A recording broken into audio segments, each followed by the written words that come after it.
Hello everyone, it is Jayscoolthings here, and today I'm here with a Unity tutorial. Now this is going to be a pretty quick and basic one, but I'm going to be teaching you how to import a 3D model into Unity.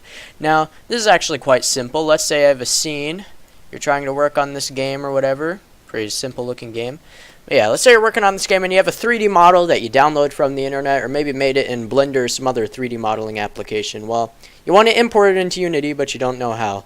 How you do that? It's pretty simple. You want to go down to this project thing down here, this project window, and down here in some empty space, just right click, and you'll get all these options. You're going to want to click the one that says Import New Asset, and then you'll open up wherever you have the 3D model, which happens to be my Blender projects folder, and yeah, you're going to open it up. Just click the file.